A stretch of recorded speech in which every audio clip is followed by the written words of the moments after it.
आप कोई काम कर रहे हैं, कोई किताब पढ़ रहे हैं, कुछ लिख रहे हैं, अपने कोर्स की पढ़ाई कर रहे हैं और अचानक से आपके मोबाइल पर कोई नोटिफिकेशन आता है, व्हाट्सएप नोटिफिकेशन आता है, एसएमएस आते हैं, किसी का कॉल आ जाता है, आप सब कुछ छोड़ करके वो मैसेज रिप्लाई करने लगते हैं, आप फ़ोन कॉल रिसीव कर लेते हैं, आप डिस्ट्रैक्ट हो जाते हैं। कभी कुकर की सीटी तक भी डिस्ट्रैक्ट करती है, कभी बाहर से आ रहे शोर, लाउड म्यूजिक भी आपको डिस्ट्रैक्ट करता है।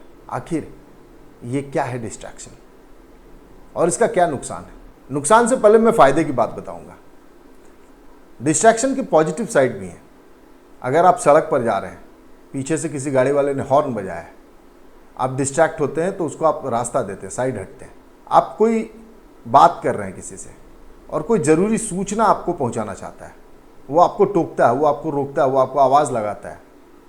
वो एक पॉजिटिव साइड है डिस्ट्रैक्शन का, क्योंकि वो बहुत ज़रूरी था उस वक्त। लेकिन ज़्यादातर समय में डिस्ट्रैक्शन नुकसान ही पहुंचाता है और ऐसा आपके साथ भी बहुत बार होता होगा कि आप डिस्ट्रैक्ट होते होंगे, फिर सोचते होंगे ये क्या हुआ। जो आपको काम आधे घंटे में कंप्लीट करना था, उसको कंप्लीट करने में 2, ढाई, 3 घंटे तक लग गए। कई बार तो पूरा का पूरा दिन एक ही काम करते हुए निकल जाता है। तो इस तरह के डिस्ट्रैक्शन से बचने का क्या है उपाय? आज मैं इस वीडियो में यही बात करूंगा कि डिस्ट्रैक्शन को कैसे अवॉइड करें और अपने काम को सही तरीके से फुल कंसंट्रेशन के साथ कैसे कंप्लीट करें। तो आइए शुरू करते हैं काम की बात। मैं हूं कुमार संभव और आप देख रहे हैं संभव लाइव। डिस्ट्रैक्शन शुरू से चलता आया है। ये दुनिया में बहुत सारे इन्वेंशन एक्सीडेंटली हुए जो डिस्ट्रैक्शन के थ्रू हुए। वो रसगुल्ला बनने की कहानी हो या फिर पेंसिलिन की खोज, ये सारा कुछ डिस्ट्रैक्शन से हुआ है। एक ऐसे एक्सपेरिमेंट के कारण हुआ है जो कि कभी करना ही नहीं चाहता साइंटिस्ट ने या एक रसोइये ने। तो ये तो फायदे हुए डिस्ट्रैक्शन, लेकिन नुकसान भी डिस्ट्रैक्शन के मैंने आपको बताए हैं और जो काफी घातक हैं। आदमी की कैपेबिलिटी को ये रिड्यूस कर देता है। तो आप नहीं चाहेंगे डिस्ट्रैक्ट होना, आप चाहेंगे कि फोकस के साथ, कंसंट्रेशन के साथ आप जो काम कर रहे हैं उसको कंप्लीट करें। डिस्ट्रैक्शन से बचने के क्या उपाय हो सकते हैं? पहला उपाय, डिजिटल डिस्ट्रैक्शन। पहले तो ये समझने की जरूरी है कि किस तरह के डिस्ट्रैक्शन है और उसको किस तरीके से हम अवॉइड कर सकते हैं या मिनिमाइज कर सकते हैं। डिजिटल डिस्ट्रैक्शन आज के युग में सबसे ज़्यादा है। एक आदमी व्हाट्सएप पे या यूट्यूब पे कुछ सर्च करने के लिए जाता है और रील्स देखने लग जाता है। आपके साथ भी ऐसा कई बार हुआ होगा। आप कुछ ज़रूरी दूसरी चीज़ के लिए गए थे गूगल पे सर्च करने और आपको कुछ और सजेशंस, वीडियोज़ आने लगे, कुछ और सजेशंस आ गए जिसको आप वॉच करने लगे, उसको आप देखने लगे, जिसके कारण जिस काम के लिए आप गए थे यूट्यूब पे वो काम पीछे छूट गया। तो इस तरह के डिस्ट्रैक्शन से बचने का तरीका ये है कि अपने डिजिटल कंज्यूमशन और अपने डिजिटल टाइम का एक डेडिकेटेड स्लॉट बनाइए और ये फ्लेक्सिबल होना चाहिए स्लॉट। देखिए, सबसे ईजी है जो मैं करता हूँ, अगर मैं कहीं ट्रैवल कर रहा होता हूँ तो वो टाइम मेरा डिजिटल कंटेंट कंज्यूम करने का टाइम होता है। लाइक मैं अगर ऑफिस जा रहा हूँ, मेट्रो से जा रहा हूँ या गाड़ी से जा रहा हूँ या बस से जा रहा हूँ, मैं उस वक्त उस डिजिटल कंटेंट को कंज्यूम करता हूँ जिसमें मुझे आधे घंटे 45 मिनट लगते हैं ऑफिस पहुँचने में। तो उस दौरान जो समय होता है, क्योंकि उस वक्त मैं कुछ कर नहीं रहा होता हूँ, तो उस वक्त मैं डिजिटल कंज्यूम करता हूँ, डिजिटल कंटेंट को कंज्यूम करता हूँ, हर तरह के कंटेंट को कंज्यूम करता हूँ, जो भी मेरा दिल करे। मैं गाने देखता हूँ, रील्स देखता हूँ, कॉमेडी वीडियोज़ देखता हूँ, कुछ भी देखता हूँ, जो मुझे अच्छा लगता है उस वक्त में देखता हूँ। तो आप भी अपने साथ ये कुछ नियम बनाइए। डेडिकेटेड स्लॉट के बाद जो एम्प्टी सिंड्रोम की जो टेंडेंसी है उसको रिड्यूस कीजिए। जब भी कभी कोई व्हाट्सअप आए तो कोई ज़रूरी नहीं कि तुरंत उसका रिप्लाई किया जाए और कोई ज़रूरी भी नहीं कि उसको तुरंत देखा ही जाए। देखिए, जब भी बहुत ज़रूरी हो तो अपने इर्द गिर्द के सारे लोगों को ये बता के रखिए कि बहुत ज़रूरी है तो आप मुझे कॉल कर लिया करें। व्हाट्सअप करने से होता ये है कि आप व्हाट्सअप पढ़ते हैं, फिर इसके बाद आप रिप्लाई करते हैं।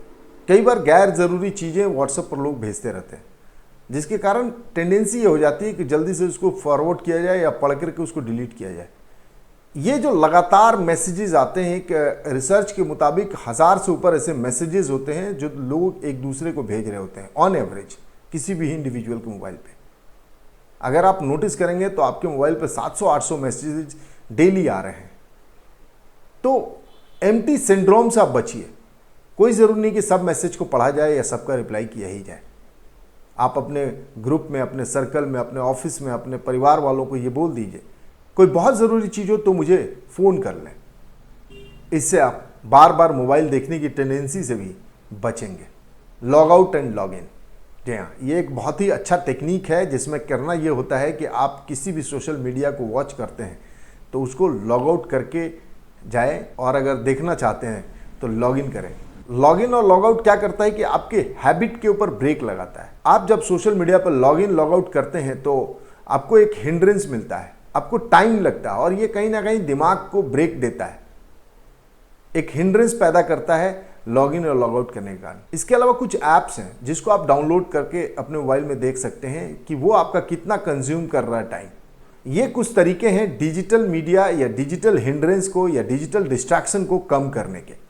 इसके बाद मैं बताता हूं फिजिकल तरीका क्या है डिस्ट्रैक्शन को कम करने का। सबसे इंपॉर्टेंट चीज़ है मेडिटेशन। आप ब्रीदिंग शुरू कीजिए। आपका मन मस्तिष्क बहुत सारी चीज़ें सोच रहा होता है, आप बहुत सारा कुछ करने की प्लानिंग कर रहे होते हैं दिमाग के अंदर में। उसको कंट्रोल करने का तरीका ये होता है कि आपको ब्रीदिंग एक्सरसाइज या मेडिटेशन शुरू करना चाहिए। मेडिटेशन का बेस्ट टाइम होता है अर्ली मॉर्निंग, एकदम से सूर्योदय से पहले आप जग जाइए और मेडिटेशन कीजिए। लेकिन अगर आप अर्ली मॉर्निंग वाले बर्ड नहीं हैं, मतलब जल्दी नहीं उठते हैं, तो सोने से पहले कीजिए। 5 से 7 मिनट का मेडिटेशन बेहद ज़रूरी है। उस वक्त बहुत सारे मेडिटेशनल म्यूज़िक हैं जिसको आप मोबाइल पर ऑन करके अपने हेडफोन के थ्रू सुन सकते हैं और मेडिटेट कर सकते हैं। मेडिटेशन बहुत हद तक कंसंट्रेशन को एक नेक्स्ट लेवल पर लेकर के जाता है। 21 दिन अगर आप इसको आजमाएंगे तो आपके अंदर खुद ही परिवर्तन दिखाई देगा। आपका मन शांत होगा, आपकी कैपेबिलिटी बढ़ेगी, लोगों से बातचीत करने में आपके धैर्य और सुगमता को देखा जा सकता है। लोगों से बातचीत करते वक्त आपके अंदर जो धैर्य उत्पन्न होगा उसको लोग नोटिस कर पाएंगे। पार्किंग लॉट, जी हाँ, कई बार क्या होता है कि ज़रूरी काम करते वक्त जब आप कंसंट्रेटेड होते हैं तो बहुत सारी ऐसी ज़रूरी बातें ध्यान में आती हैं जिसको लगता है कि हाँ यार, इसको भी तो एड्रेस करना है, इस चीज़ को भी तो करना है। आप एक पेन और पेपर रखिए अपने साथ, ज़्यादा अच्छा होगा एक छोटी सी डायरी रखिए पॉकेट नोटबुक की तरह। आप उसमें नोट डाउन करें कि कौन सी ऐसी चीज़ आपके ध्यान में आई है जिसको आपको करना है। और आप जो टू डू लिस्ट बनाते हैं, क्योंकि मैनेजमेंट बहुत ज़रूरी है काम का, उस टू डू लिस्ट में उसको इंक्लूड कीजिए और उसको कंप्लीट कीजिए। तो ये एक तरीका है डिस्ट्रैक्शन से बचने का जो कि फिजिकली आप कर सकते हैं। थर्ड तरीका, बाहर कहीं शादी ब्याह का माहौल है, शोर शराबा हो रहा है, फेस्टिवल का सीज़न आ रहा है, बहुत सारे लाउड स्पीकर्स बजते हैं। हालांकि गवर्नमेंट ने इसके ऊपर तो बैन लगा रखा है कि 10 साढ़े 10 बजे रात के बाद नहीं कर सकते, लेकिन डे टाइम में जब आप पढ़ाई कर रहे हैं, आप ऑफिस का कुछ काम कर रहे हैं, ज़रूरी काम में लगे हुए हैं और बाहर बहुत सारा शोर हो रहा है, तो एक डिजिटल पर्दा होता है, उसको ऑडियो पर्दा भी कहते हैं। इसमें आप वाइट साउंड, आप मोबाइल पर अपने सर्च करें वाइट साउंड, जिसमें एक हमिंग साउंड चल रही होती है, जिसमें कोई नॉइज़ नहीं होती। चलिए वो वाइट साउंड का एग्जाम्पल मैं आपको अभी दिए देता हूँ। अगला जो 10 सेकंड है आप जो आवाज़ सुनेंगे वो वाइट साउंड का एग्जाम्पल होगा, और वो ये है।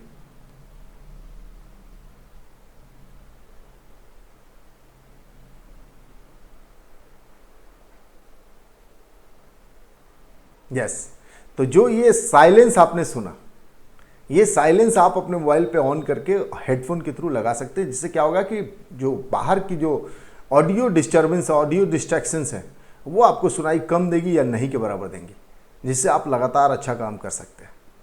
तो ये कुछ ऐसे हैक्स हैं, कुछ ऐसे उपाय हैं जिससे आप डिस्ट्रैक्शन कम कर सकते हैं। तो अभी जो मैंने उपाय बताए डिस्ट्रैक्शन को, उसको अगर मैं सम अप करूं तो सबसे इंपॉर्टेंट पॉइंट ये होता है कि अपने एनवायरनमेंट को क्लीन करना। आप जहाँ रह रहे हैं वहाँ जो चीज़ें हैं उसको व्यवस्थित रखिए। कई बार जो चीज़ सामान इधर उधर पड़े रहते हैं, कपड़े इधर फेंके रहते हैं, बल्ब कोई लटका रहता है, घड़ी कोई बंद रहती है, तो उससे डिस्ट्रैक्शन बहुत होता है। तो उस डिस्ट्रैक्शन को कम कीजिए। इसके बाद अवेयरनेस लाइए। अपने प्रायोरिटी लिस्ट को तैयार करने के बाद अवेयरनेस लाइए कि इस काम को कंप्लीट करने में मुझे कितना समय लगना चाहिए, और वो डेडलाइन जो है रियलिस्टिक होना चाहिए। तो क्लीन एनवायरनमेंट के बाद अवेयरनेस लाइए अपने अंदर और डेडलाइन फिक्स कीजिए। टू डू लिस्ट तैयार कीजिए, किस तरीके से कौन सा काम कब कंप्लीट करना है, आज की प्रायोरिटी क्या है, जिसे मैं कहता हूं कि प्रायोरिटी लिस्ट तैयार करना। P1, P2 और P3। P1 में प्रायोरिटी नंबर 1, P2 में प्रायोरिटी नंबर 2 और P3 में प्रायोरिटी नंबर 3। मीन्स जो प्रायोरिटीज़ हैं उनकी जो ज़रूरतें हैं उस हिसाब से उनको आप रैंक दीजिए और उस काम को कंप्लीट करने की कोशिश कीजिए एक तय समय के अंदर में। और जो सबसे इम्पॉर्टेंट पॉइंट है जिसको आपको हमेशा ध्यान में रखना चाहिए, एनालिसिस करना। सोने से 10 मिनट पहले रात को आप ये एनालिसिस कीजिए कि आपने जो आज का टारगेट था वो क्या अचीव किया, और नहीं किया तो उसके पीछे क्या कारण था, क्या था वो डिस्ट्रैक्शन जिसके कारण आपने नहीं किया। और अपने आप से एक वादा कीजिए कि आने वाले टाइम में उस कारण से अब मैं डिस्ट्रैक्ट नहीं होऊंगा जिसके कारण आज मैं डिस्ट्रैक्ट हुआ हूँ। तो अपने आप से वादा कीजिए। अगर आप ये सारे हैक्स, ये सारे तरीके अपनी लाइफ में इंक्लूड करते हैं तो सच मानिए डिस्ट्रैक्शन को आप मिनिमाइज कर सकते हैं और अपनी प्रोडक्टिविटी को बढ़ा सकते हैं। क्योंकि एक अगर कंसंट्रेटेड फुल नेचर के साथ कोई भी इंसान किसी भी काम को करता है तो सक्सेस उसके पास ज़रूर आता है। तो सक्सेसफुल होने के लिए बेहद ज़रूरी है कि डिस्ट्रैक्शन को बाय कीजिए। तो आज के लिए बस इतना ही। मुझे पूरा विश्वास है कि मेरे इस वीडियो में आपको बहुत सारी काम की बात मिली होगी, और अगर आपको लगता है कि इस तरह के वीडियो आपको और देखने चाहिए तो आप सब्सक्राइब कीजिए मेरे चैनल को। और भी मेरे कई सारे वीडियोज़ हैं जिसको आप जा करके देख सकते हैं। Thank you.